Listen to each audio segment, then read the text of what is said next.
नमस्कार। The federal देश में आपका स्वागत है। आज हम चर्चा करेंगे एक विषय को लेकर जो कि कोर्ट के चौखट तक भी पहुंच चुका है। हाल ही में नीट पीजी यानी नीट के जो पोस्ट ग्रेजुएट सीट्स के लिए जो वहां पे जो भर्तियां होती हैं उसके लिए जो उसका जो कट ऑफ होता है परीक्षा के लिए उसको घटा दिया गया है। और ये पूरा मामला जो है अब सुप्रीम कोर्ट पहुंच चुका है। याचिकाकर्ताओं ने सुप्रीम कोर्ट में याचिका लगाई है और इस पर आपत्ति भी जाहिर की है जिस तरीके से कट ऑफ घटाया गया और खासतौर से जो आरक्षित वर्ग है उनके लिए शून्य किया गया है। तो आज हम इसी पे चर्चा करेंगे। हमारे साथ खास मेहमान हरिशरण देवगन जी जुड़ गए हैं जिन्होंने इस याचिका को दायर की है और सुप्रीम कोर्ट ने इस बाबत जो है नोटिस भी जारी किया है। तो उनसे हम पूरे मामले को समझते हैं कि ये पूरा मामला है क्या। तो सर, सबसे पहले आपका स्वागत है द फेडरल देश में। ये पूरा मामला है क्या? थोड़ा सा इसके बारे में विस्तार से बताएं। ये जो पीआईएल जो दाखिल करी है, ये बेसिकली ना तो किसी कास्ट, ना किसी क्रीड, ना किसी के खिलाफ नहीं है, ना किसी बच्चे के खिलाफ है, ना किसी जात के खिलाफ है, ना ही किसी धर्म के खिलाफ है। ये बेसिकली ये जो याचिका दायर करी है, ये एक छोटी सी मुहिम है, जो कि मुझे ऐसा लगता है कि ये बहुत क्रेडेंशियल और मेरिट लिस्ट पे दी गई पोस्ट है, मेरिट लिस्ट पे दी गई पोजीशंस हैं, जो जो सिलेक्शंस हैं, जो नीट के एग्ज़ाम्स हैं। अगर हमने -40% कट ऑफ करना था तो फिर हमने नीट के एग्ज़ाम्स रखे ही क्यों? तो जाति धर्म की बात नहीं है इसके अंदर, इसमें इसमें मेरिट की बात है। इसमें बात है कि वो कितना सक्षम है वो बच्चा जो डॉक्टर बनने वाला है। जैसे ये क्यों मेरे मन में आती है बात ये वाली, बिकॉज़ जब मेरी मदर बीमार थी तो आई थिंक मैं बहुत डॉक्टरों के पास गया हूँ और मैंने देखा है कि जो डॉक्टर्स कोटा में आए हैं, या जो डॉक्टरों को कोटा के तहत एडमिशन मिली है, वो डॉक्टर्स डेंजरस हैं। मतलब वो डॉक्टर्स जो हैं वो बहुत डेंजरस हैं, उनके पास सिवाय लेथार्जिसिटी और पोस्टपोन करने के सिवा और कोई आंसर नहीं होता। तो ये मुझे लगा कि बहुत ज़रूरी है। और बात शेड्यूल कास्ट की भी नहीं है, शेड्यूल कास्ट की या ओबीसी की भी नहीं है। बात किसी संविधान की नहीं है, बिकॉज़ संविधान एक बहुत बड़ा सब्जेक्ट है। और ये बात है सिर्फ़ और सिर्फ़ -40% उनके लिए दी गई है, जो कॉलेज इन्होंने बनाया है, जिन्होंने इंफ्रास्ट्रक्चर खड़ा किया है। वो चाहते हैं कि हमारी सीटें भरी जाएँ। नीट के एग्ज़ाम्स क्रैक करना आसान नहीं है।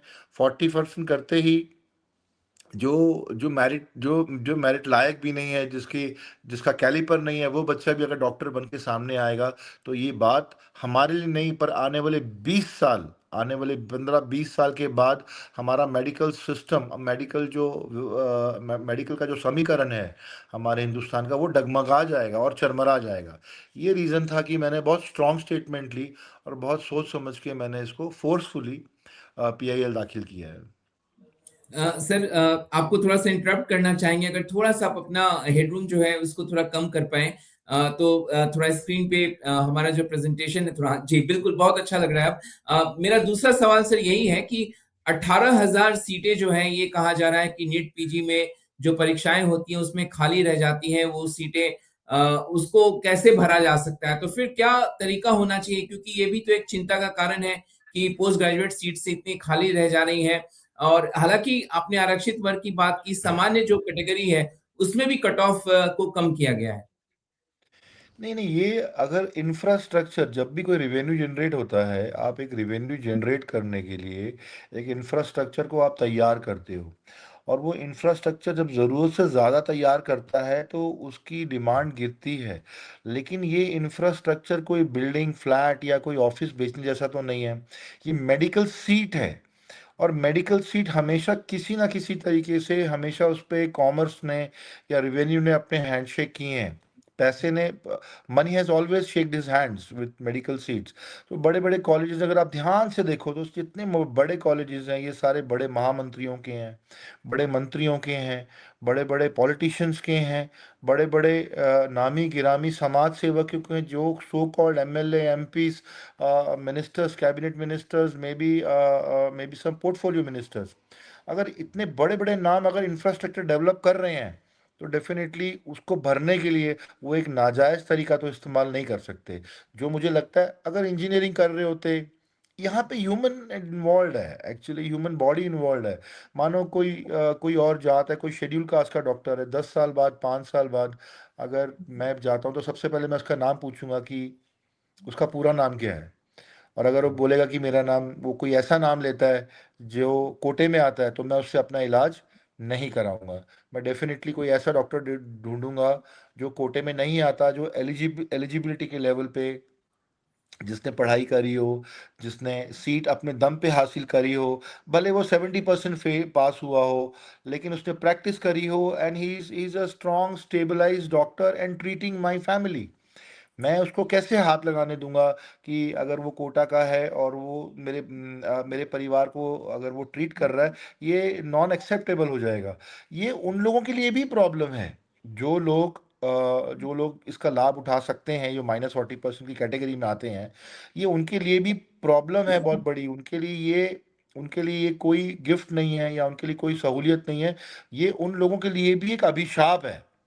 उन लोगों के लिए बहुत बड़ा शराप है, क्योंकि उनको आउट ऑफ द वर्ल्ड घोषित किया जा सकता है।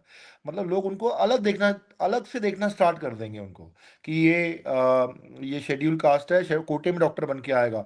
अगर वो लायक भी हुआ डॉक्टर, अगर वो अपनी मेहनत से भी आया होगा और एलिजिबल भी होगा, क्रिएटिव भी होगा और मेडिकल प्रैक्टिस की नॉलेज भी रखता होगा, फिर भी उसको उसको उसको उसको उसको बहिष्कार किया जाएगा, उसको उसको वेलकम नहीं किया जाएगा ट्रीटमेंट में। तो यहाँ से आप क्या, क्योंकि आपने तो याचिका दायर कर दी सुप्रीम कोर्ट में, क्या ये मामला आप लोग सरकार तक लेके गए थे, क्योंकि ये तो सरकार द्वारा पहल किया गया है।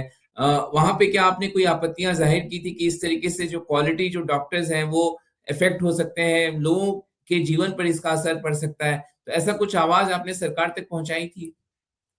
सरकार तक नहीं पहुंचाई होती तो ये बात यहाँ तक आती ही नहीं है ना, बिकॉज मैं पीआईएल दाखिल करने वाला कोई पहला आदमी तो था नहीं।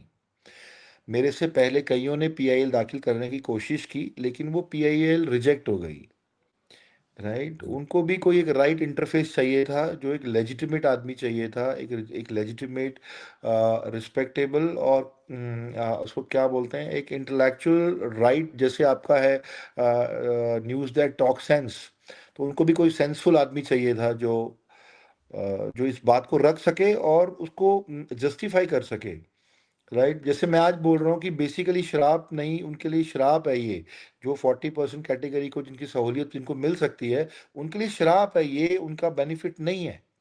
और ये एक अलग वर्ग, ये वर्ग बिल्कुल अलग हो जाएगा मेडिकल प्रैक्टिस में, और मेडिकल वर्ल्ड में इनको बड़े हीन भावना की नज़रों से देखा जाएगा। तो ये एक बहुत बड़ा डेंजरस स्टेप है। सेकेंडली, ह्यूमन बॉडी को ऑपरेशन टेबल पे डालना एक बहुत बड़ा डेंजरस काम है, और उसके साथ में खेलना, उसके साथ प्रैक्टिस नहीं कर सकते आप। मैकेनिकली कर सकते हो, कंप्यूटर के साथ कर सकते हो, कार के साथ कर सकते हो, आप मे बी किसी डिज़ाइन के साथ कर सकते हो, आर्किटेक्चरल कर सकते हो, लेकिन आप मेडिकली आप उसके साथ मस्ती नहीं कर सकते, ऐसा मेरा मानना है।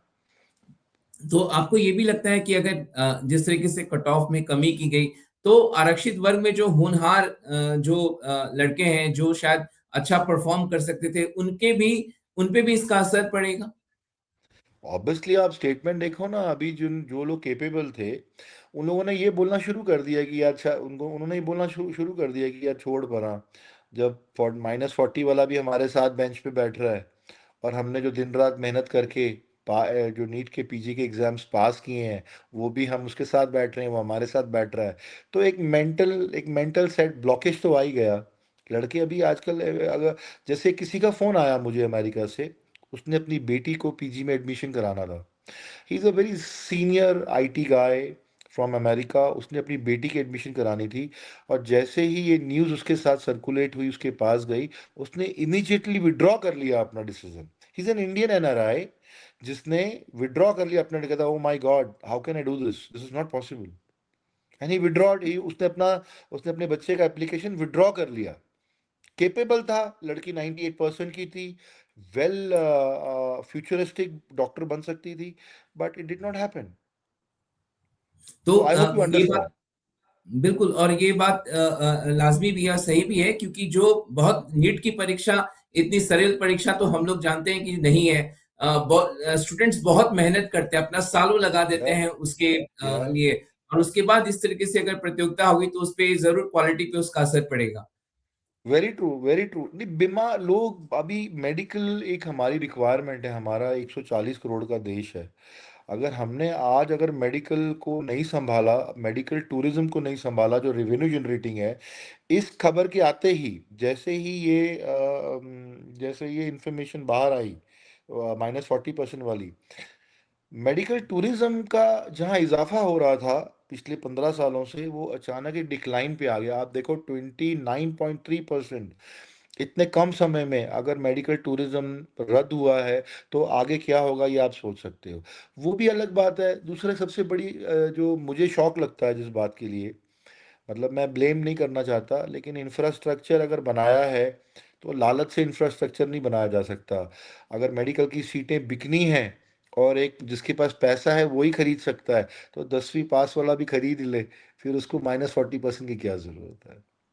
तो आपको ये भी शंका मन में आती है कि शायद इस तरीके से कट ऑफ जो घटाया गया है तो जिनके पास पैसे हैं वो इसके जरिए सीटें जो है खरीद सकते हैं, क्योंकि हम लोग जानते हैं कि एक मेडिकल सीट चाहे अंडर ग्रेजुएट के लिए हो चाहे पीजी के लिए हो, वो करोड़ों के नीचे तो होता नहीं उसका।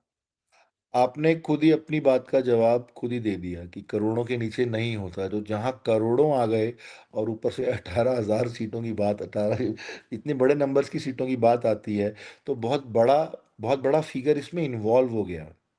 और बहुत वेल कनेक्टेड मैनेजमेंट किया है जिन्होंने भी ये डिसीजन लिया है। बट इतना डिसीजन इतना अगली हो सकता था ये मुझे नहीं पता था। अगर आप थोड़ा आटे में नमक डालते वो चलता, लेकिन यहाँ तो पॉलिसी मेकर्स ने नमक में ही आटा डाल दिया। तो आपको क्योंकि आप कोर्ट में याचिका दायर कर चुके हैं, पिछली सुनवाई में शायद जैसा कि मेरी आपसे बातचीत हो रही थी आपने कहा कि 13 तारीख को सुनवाई होगी। आप क्या अपेक्षा करते हैं सुप्रीम कोर्ट से, किस तरीके की राहत मिल सकती है? और क्या नहीं, इसमें सरकार ऑब्वियसली की तरफ से कुछ जवाब, एक और सरकार की तरफ से क्या जवाब दाखिल कर दिया गया है? कुछ आपको जानकारी इस बाबत? नहीं, नोटिस तो इशू होना ही था, जो मतलब ऑब्वियसली फोर्सफुली हुआ है, लेकिन हुआ notice.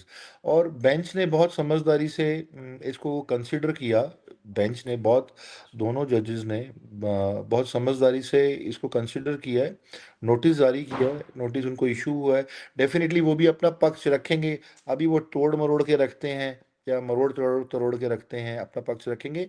But yes, we will fight back and we will fight back loud and strong. एक वाई? बात आप, बिकॉज जी जी आप अपनी बात पूरी करें sir. yeah, we will fight back loud and strong, and we will fight real hard.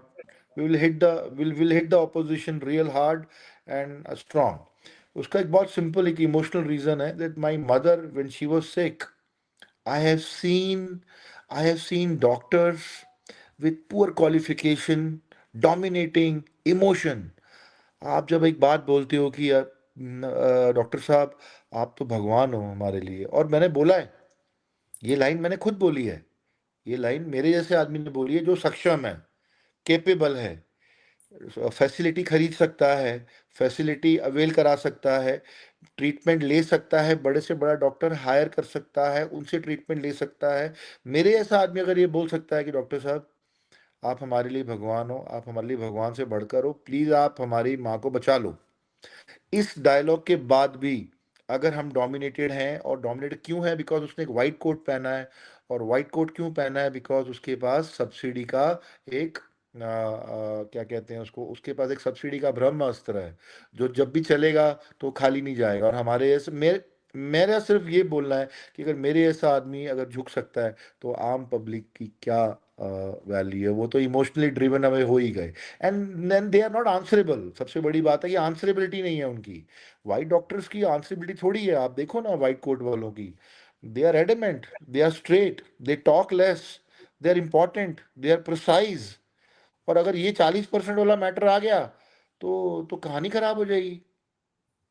फिर तो तो हमारे को भी आप इलाज कराने के लिए बाहर जाना पड़ेगा। तो आपको क्या लगता है, बहुत सोची समझी क्या ये जिस तरीके से मैं आपसे बात कर रहा हूँ और जो मैं निचोड़ इसका निकाल पा रहा हूँ, ये मनी गेम भी इसके पीछे आपको समझ में आता है क्या? या it's purely coordination, connection and money placement. इसके सिवा और कुछ नहीं है। ये कोऑर्डिनेशन है, मैनेजमेंट है और मनी प्लेसमेंट है। इतना बड़े इंफ्रास्ट्रक्चर में जो पैसा लगा है, राइट? इतने बड़े इंफ्रास्ट्रक्चर में जो पैसा लगा है उसकी रिकवरी बिना सीड भरे हो नहीं सकती। और सीड भरने के लिए जो पैसा ट्रांज़ैक्ट किया जाएगा और जो इस पैसे को ट्रांज़ैक्ट करेगा, वो जो पैसा वो कॉलेज को देगा, वो पैसा रिकवर करने के लिए भी अनजस्टिफाइड ट्रीटमेंट भी करेगा। तो एक आखिरी सवाल, क्योंकि आपने या विस्तार से इस पूरे मसले को हमें समझा दिया, हमारे दर्शकों को समझा दिया। 13 तारीख को जब सुनवाई होगी तो आप क्या अपेक्षा करेंगे? नहीं, नहीं, हम I and my team has a full trust full trust on Indian law system.